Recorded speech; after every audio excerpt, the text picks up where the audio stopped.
ہماری آج کی گفتگو کا موضوع ہے صبر و برداشت۔ دنیا کی زندگی میں کوئی انسان بھی رنج و غم، مصیبت و تکلیف، آفت و ناکامی اور نقصان سے بے خوف نہیں رہ سکتا۔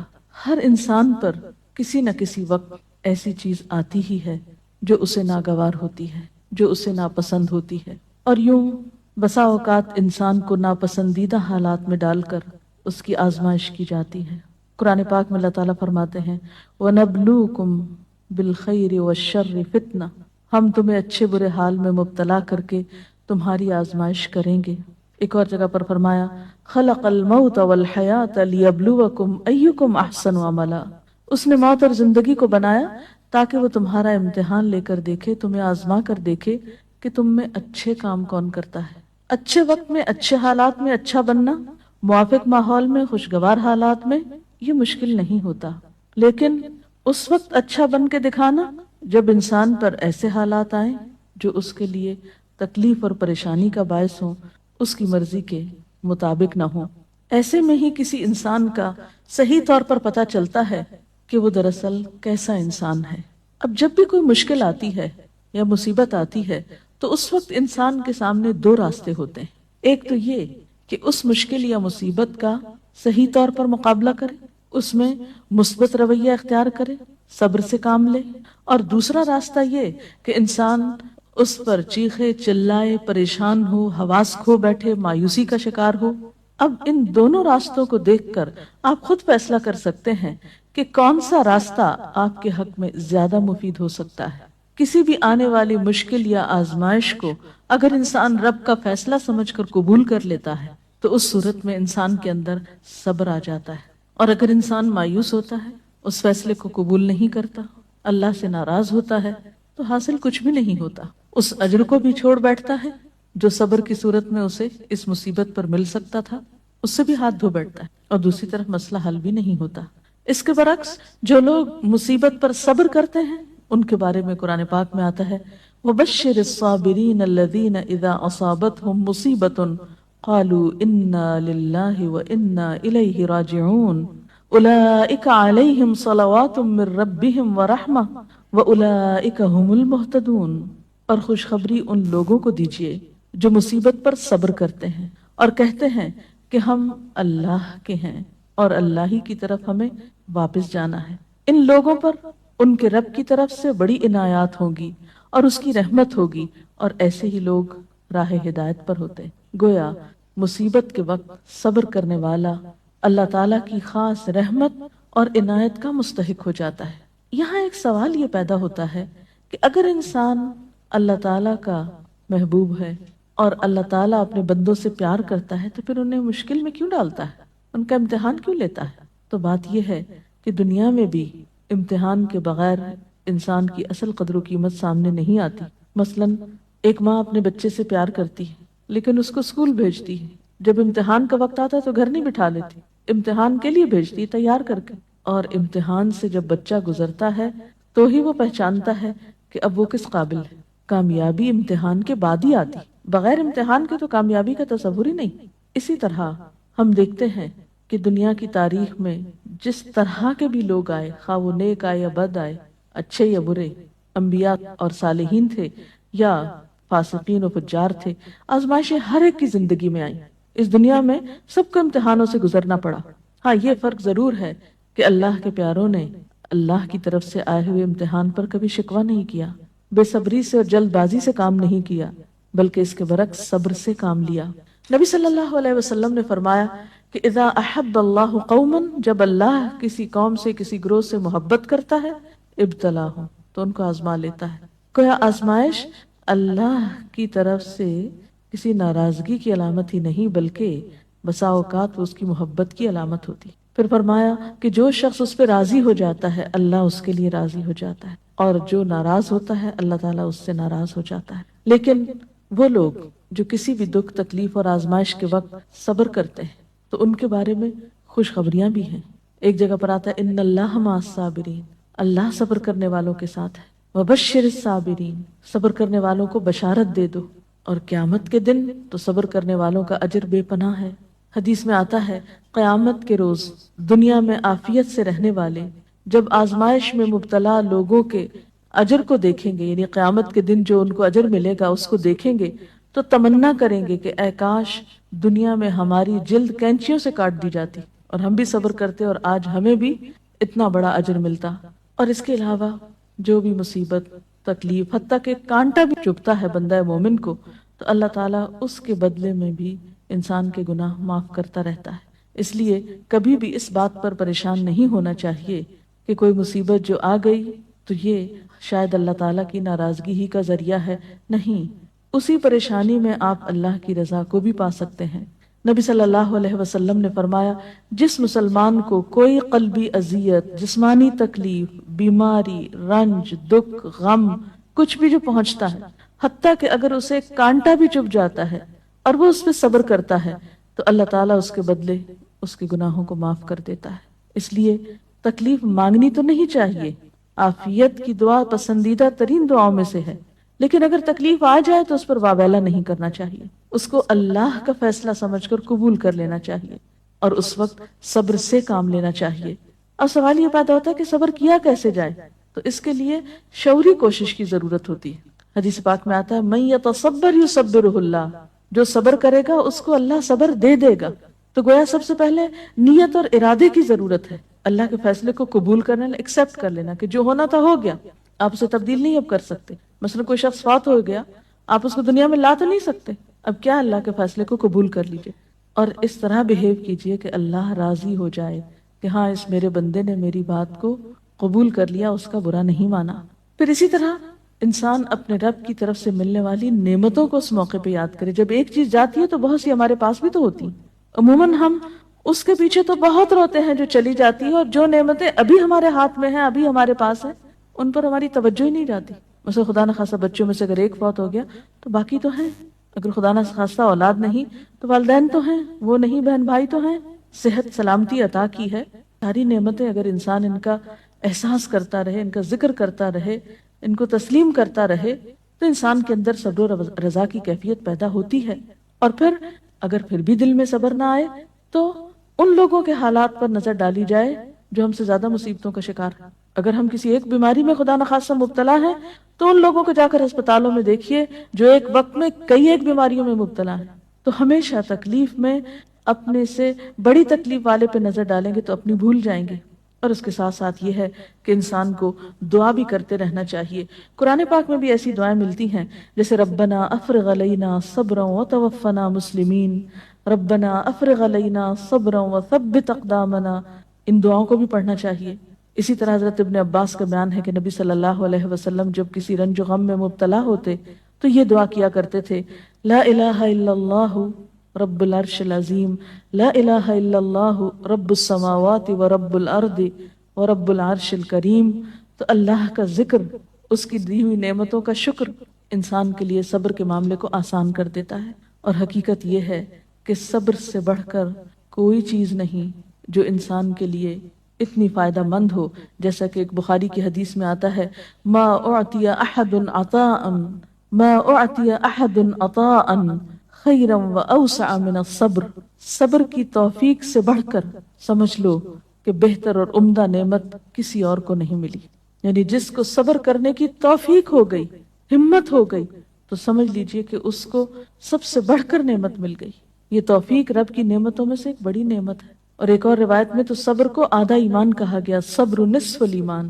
اور مومن کا حال کچھ یوں بتایا گیا، یعنی مومن کی شان، آپ صلی اللہ علیہ وسلم نے فرمایا کہ مومن کی شان بھی عجیب ہے، اور یہ شان مومن کے سوا کسی اور کو نصیب نہیں ہوتی۔ ان اصابتہ سراء شکر فکان خیر لہ وان اصابتہ ضراء صبر فکان خیر لہ، کہ اگر اسے راحت اور خوشی ہوتی ہے تو وہ شکر کرتا ہے، اس طرح اپنی نیکی کو بڑھا لیتا ہے، اور اگر اسے کوئی تکلیف پہنچتی ہے تو صبر کرتا ہے اور اس سے وہ اپنے درجے بڑھا لیتا ہے۔ تو گویا صبر ہر حال میں انسان کے لیے فائدہ مند ہے اور انسان کے درجات کو بڑھانے کا ذریعہ ہے۔ اس کے برعکس بے صبری انسان کے لیے کسی طور پر بھی فائدہ مند نہیں، بے صبری سے کوئی کام نہیں بنتا، بے صبری سے کوئی بھی نتیجہ نہیں نکلتا، آپ تقدیر کے کسی فیصلے کو پلٹا نہیں سکتے۔ اس لیے صبر کرنا فائدہ مند ہے، اللہ تعالیٰ سے اس کی توفیق مانگنی چاہیے۔ اللہ تعالیٰ ہم سب کو اپنی عافیت میں رکھے، اور اگر اس کے فیصلے سے کوئی آزمائش زندگی میں آئی ہوئی ہے تو اس پر صبر کے ساتھ اللہ سے رجوع کرنے کی توفیق ملتی رہے۔ اس سلسلے میں اگر کوئی سوال ہو آپ کے ذہن میں۔ ہاں، ایک حالات جو ہمیں بہت ہی کامن نظر آتے ہیں کہ جب کسی کی وفات ہوتی ہے، اور بہت ہی عام دیکھا گیا ہے کہ لوگ بالکل اپنے آپے سے باہر ہو جاتے ہیں، اسے اللہ کی رضا، اللہ کا وقت، جانے والے کا کوئی بالکل انہیں صرف اپنا غم کہ ہم سے یہ چھٹ گیا، اور اتنی استغفر اللہ غلط باتیں کہتے ہیں ان موقعوں پر، اور جب انہیں کوئی سمجھانا چاہے تو وہ اس مینٹل سٹیٹ میں، اس مینٹل فریم آف مائنڈ میں ہوتے نہیں کہ کسی کی بات سننا چاہیں، اور وہ بالکل صبر کا دامن چھوڑے ہوئے ہوتے ہیں۔ تو اس طریقے سے ان ماحول میں لوگوں کو کیسے جی ڈیل ہاں، کیا جائے؟ ایسے سب لوگ اپنے بارے میں سوچیں کہ ان کی اس بے صبری نے ان کو کیا دیا۔ کیا اللہ کا فیصلہ پلٹ گیا؟ کیا اس بے صبری سے انہیں کوئی اجر ملا؟ کیا ان کی اس بے صبری سے دوسروں کو کوئی راحت ملی؟ جب انسان بے صبری سے کام لیتا ہے تو وہ نہ صرف یہ کہ خود کو پریشان کرتا ہے، بلکہ اپنے آس پاس کے لوگوں کے لیے ایک اذیت کا سبب بن جاتا ہے، ان پہ ایک بوجھ بن جاتا ہے۔ پھر بعض اوقات زبان سے ایسی ناروا باتیں نکالتا ہے کہ اللہ تعالیٰ کو ناراض کر دیتا ہے۔ حالانکہ دیکھا جائے تو ان ساری چیزوں کے نتیجے میں سوائے خسارے اور ناکامی کے کچھ حاصل نہیں ہوتا۔ اسی لیے قرآن پاک میں اللہ تعالیٰ فرماتے ہیں وَالْعَصْرِ إِنَّ الْإِنسَانَ لَفِي خُسْرٍ إِلَّا الَّذِينَ آمَنُوا وَعَمِلُوا الصَّالِحَاتِ وَتَوَاصَوْا بِالْحَقِّ وَتَوَاصَوْا بِالصَّبْرِ۔ قسم ہے زمانے کی، یقیناً انسان نقصان میں ہے سوائے ان لوگوں کے جو ایمان لائے اور جنہوں نے اچھے کام کیے، ایک دوسرے کو حق کی تلقین کرتے رہے اور ایک دوسرے کو صبر کی تلقین کرتے رہے۔ تو خواہ تکلیف میں مبتلا شخص چیخنا پکارنا کرے، پھر بھی آس پاس کے لوگوں پر لازم ہے کہ وہ کسی نہ کسی طریقے سے اسے صبر کی طرف لے آئیں، اس لیے کہ صبر کے علاوہ اور کوئی دوا ہے ہی نہیں ایسے لوگوں کی۔ میم صبر کا مطلب کیا ہے؟ صبر کرنا کیا ہوتا ہے؟ صبر کا معنی ہوتا ہے اپنے آپ کو روک لینا، یعنی نیگیٹو ریئیکشن سے روکنا، منفی رویے سے روکنا، ناپسندیدہ حالات میں ناپسندیدہ طرز عمل سے خود کو روکنا، اور ایسے موقع پر ہمت اور دلیری سے کام لیتے ہوئے وہ طریقہ اور وہ طرز عمل اختیار کرنا جو اللہ تعالیٰ کی رضا کا باعث بنے۔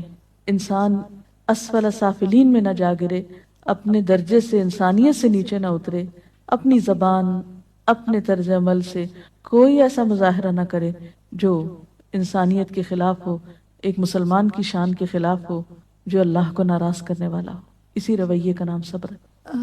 رسول اللہ صلی اللہ علیہ وسلم کی زندگی سے میڈم کی مثال بتائیں، جب ان کو کوئی بہت بڑا لاس ہوا ہو یا کوئی ان سے بچھڑ گیا ہو تو ان کا کیا رد عمل ہوتا تھا؟ اس میں ہم بے شمار مثالیں دیکھتے ہیں۔ مثلاً آپ دیکھتے ہیں کہ سفر طائف کے موقع پر جب آپ صلی اللہ علیہ وسلم کو لوگوں نے پتھروں سے مارا، آپ پہ آوازیں کسے، آپ نے ان کو بد دعا تک نہیں دی، خاموشی اختیار کی، پیدل چلتے آئے، پھر ایک باغ میں آ کر آپ نے آرام فرمایا۔ جبریل امین حاضر ہوئے کہ اگر آپ اجازت دیں اور آپ چاہیں تو ان لوگوں کو دو پہاڑوں کے بیچ میں پیس کے رکھ دیا جائے، لیکن آپ نے اس موقع پر بھی کوئی بات ایسی زبان سے نہیں نکالی، بلکہ کیا فرمایا کہ اللہ ان کو ہدایت دے، شاید ان کی نسلوں میں سے کوئی ایسا شخص ہو جو ہدایت پا جائے۔ اور ہم دیکھتے ہیں کہ محمد بن قاسم اسی قبیلے سے تعلق رکھتا تھا جس کی وجہ سے سندھ فتح ہوا اور یہاں اسلام کا دورہ ہوا۔ اثرات کہاں تک پہنچے صبر کے۔ اسی طرح اپنی اولاد کے معاملے میں آپ کے بیٹے ابراہیم جن سے آپ کو بہت پیار تھا، جب وہ فوت ہوئے تو وہ آپ کی گود میں تھے اور آپ کے آنسو ٹپ ٹپ گر رہے تھے۔ لوگوں نے دیکھا تو کہا اللہ کے رسول صلی اللہ علیہ وسلم آپ بھی روتے ہیں؟ فرمایا کہ ہاں، یہ تو رحمت کی علامت ہوتی ہے، آنکھ آنسو بہاتی ہے، دل غمگین ہوتا ہے، لیکن زبان سے وہی نکلے گا جو اللہ کی رضا ہوگی، یعنی زبان سے کوئی ناپسندیدہ بات نہیں نکلے گی۔ اسی طرح جنگ احد کے موقع پر جب آپ کا دانت شہید کر دیا گیا، اس موقع پر بھی آپ نے کس طرح صبر و رضا سے کام لیا۔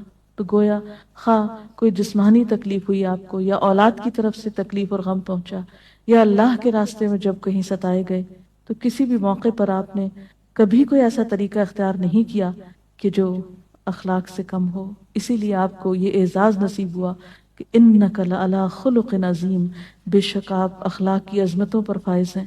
اور واقعی بہترین اخلاق اس وقت کسی کا پتہ چلتا ہے، اور بہترین اخلاق والا وہی ہو سکتا ہے جو ایسے موقع پر بہترین اخلاق کو ثبوت دے جب حالات اس کے موافق نہ ہوں، اس کے خلاف ہوں، اس کے نفس کو ناگوار ہوں، اس کے لیے تکلیف دہ ہوں، پریشان کن ہوں. جی کوئی اور سوال؟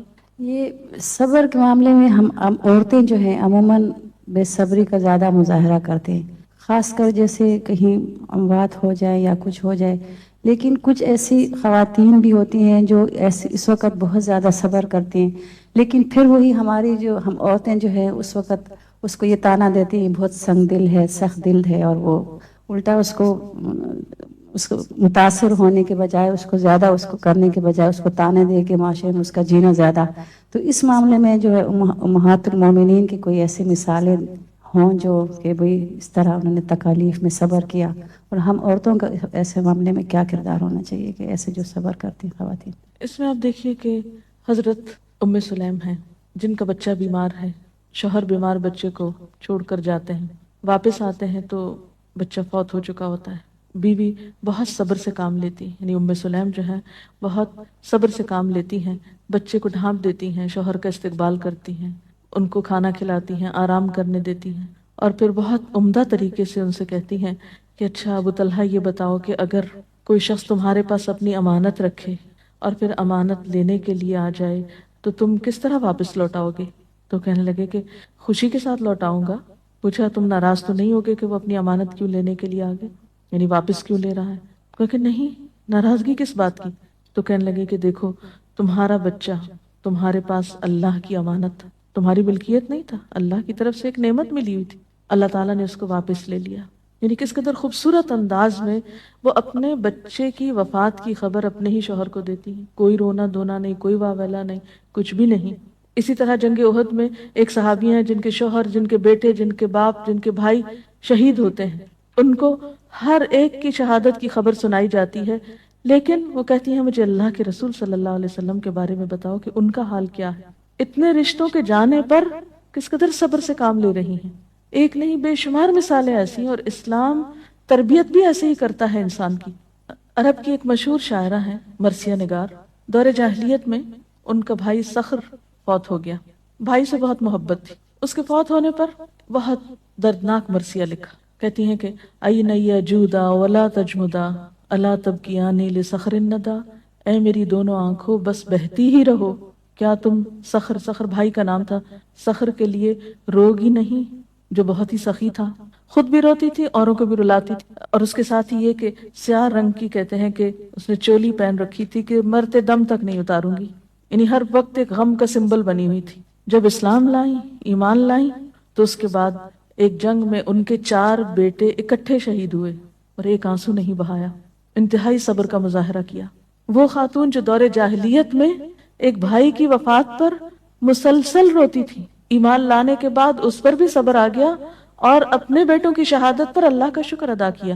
اور صخر کے لیے پھر جب کبھی روتی تھی تو کہتی پہلے تو میں اس کی موت پہ روتی تھی، اب اس بات پہ روتی ہوں کہ وہ حالت کفر میں فوت ہو گیا، اس کی آخرت کا کیا ہوگا.